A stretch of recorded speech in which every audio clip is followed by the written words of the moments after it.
नमस्कार साथियों, लक्ष्य परिवार में आपका स्वागत है। 10th के साइंस का पेपर होने वाला है, उसके लिए कुछ इम्पॉर्टेंट एमसीक्यू लेके आए हैं। 1 नंबर का क्वेश्चन है, ऑब्जेक्टिव टाइप का। आप ध्यान देंगे इस पे। एमसीक्यू है ये। किसी गोलीय दर्पण, सबसे पहला है, किसी गोलीय दर्पण तथा किसी पतले गोलीय लेंस दोनों की फोकस दूरियां प्रत्येक -15 सेंटीमीटर है। दर्पण और लेंस समभवता है। देखिए, अवतल लेंस और अवतल दर्पण दोनों की फोकस दूरियां जो होती है वो ऋणात्मक होती हैं। तो यहां लिखा जाएगा अवतल दर्पण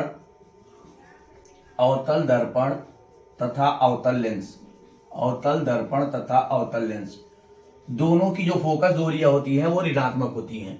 अर्थात तो इसका पहला आंसर हो जाएगा अवतल दर्पण तथा अवतल लेंस। दूसरा क्वेश्चन है, किसी भी दर्पण से आप चाहे कितनी ही दूरी पर खड़े हों, आपका प्रतिबिंब सदैव सीधा प्रतीत होता है। संभवतः दर्पण है। देखिए, उत्तल दर्पण और समतल दर्पण, ये उत्तल दर्पण और समतल दर्पण से बनने वाला प्रतिबिंब सदैव सीधा होता है। तो उत्तल दर्पण और समतल दर्पण इसका आंसर हो जाएगा दूसरे वाले का। तीसरा है, 20 सेंटीमीटर वक्रता त्रिज्या वाले अवतल दर्पण की फोकस दूरी होगी। फोकस दूरी जो होती है वह वक्रता त्रिज्या की आधी होती है। तो इसका आंसर आ जाएगा 10 सेंटीमीटर। इसका आंसर आ जाएगा 10 सेंटीमीटर, क्योंकि वक्रता त्रिज्या है 20 सेंटीमीटर, तो फोकस दूरी इसकी आधी होती है। F बराबर होता है R/2, तो ये आ जाएगा तुम्हारा 10 सेंटीमीटर। उस उत्तल दर्पण की वक्रता त्रिज्या क्या होगी जिसकी फोकस दूरी +10 सेंटीमीटर है। अब की बार वक्रता त्रिज्या पूछ रहा है और फोकस दूरी दिया हुआ है। तो R बराबर होता है 2F, तो ये हो जाएगा 2 × 10, 10 दूना 20 सेंटीमीटर हो जाएगी इसकी वक्रता त्रिज्या। किसकी? उत्तल दर्पण की। उसके बाद है, एक उत्तल दर्पण की फोकस दूरी होगी जिसकी वक्रता त्रिज्या 32 सेंटीमीटर है। इस बार फोकस दूरी पूछ रहा है, तो यह बराबर R/2 से सॉल्व करेंगे। ये हो जाएगा 32/2 = 16 सेंटीमीटर।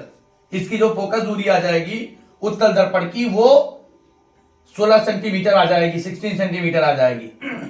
उसके बाद है, एक दर्पण की वक्रता त्रिज्या 40 सेंटीमीटर है। इसकी फोकस दूरी क्या होगी? इस टाइप के क्वेश्चन बहुत पूछे जाते हैं। एक दर्पण की वक्रता त्रिज्या 40 सेंटीमीटर है, इसकी फोकस दूरी क्या होगी? तो इसकी फोकस दूरी हो जाएगी 20 सेंटीमीटर आधी। किसी बिंब का अवतल दर्पण द्वारा बना प्रतिबिंब आभासी, सीधा तथा बिंब से बड़ा पाया गया वस्तु की स्थिति कहां होनी चाहिए? देखिए, अवतल दर्पण से प्रतिबिंब बनने की 6 स्थितियां हैं और सबसे अंतिम स्थिति है जब वस्तु को फोकस तथा ध्रुव के बीच रखा जाए।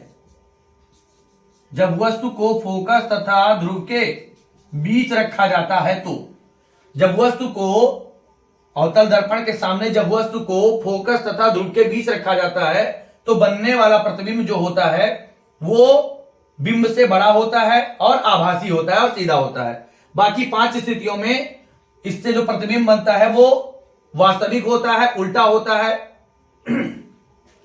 चलिए आगे बढ़ते हैं। अवतल दर्पण के सामने रखी वस्तु का प्रतिबिंब सदैव बनता है। अवतल दर्पण के सामने रखी वस्तु का प्रतिबिंब सदैव बनता है, तो सदैव बनता है दर्पण के पीछे। दर्पण के पीछे। और होता कैसा है? आभासी। और कैसा होता है? सीधा। आभासी होता है, सीधा होता है। और उत्तल दर्पण के सामने अगर कोई वस्तु रखी गई है तो उसका जो प्रतिबिंब बनता है सदैव दर्पण के पीछे बनता है। चंद्रमा से देखने पर आकाश का रंग दिखाई देता है। चंद्रमा से देखने पर आकाश का रंग काला दिखाई देता है।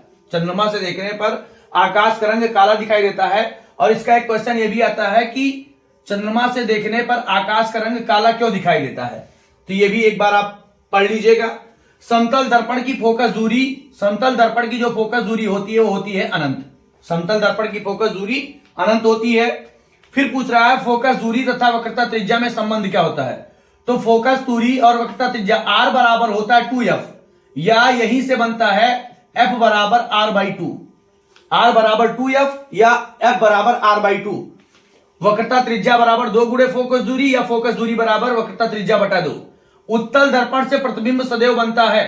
उत्तल दर्पण से प्रतिबिंब सदैव बनता है, तो लिखा जाएगा ध्रुव तथा फोकस के बीच। ध्रुव तथा फोकस के बीच बनता है। उत्तल दर्पण से बनने वाला प्रतिबिंब सदैव ध्रुव तथा फोकस के बीच बनता है। जब श्वेत प्रकाश प्रिज्म पर आपतित होता है तो किस रंग का विचलन सर्वाधिक होता है? बैगनी रंग का। सर्वाधिक विचलन होता है बैगनी रंग का। और न्यूनतम विचलन होता है लाल रंग का। आकाश का रंग नीला दिखाई देता है, तो यहां आंसर लिखेंगे किसके कारण पूछ रहा है, तो यहां लिखेंगे प्रकाश के प्रकीर्णन के कारण।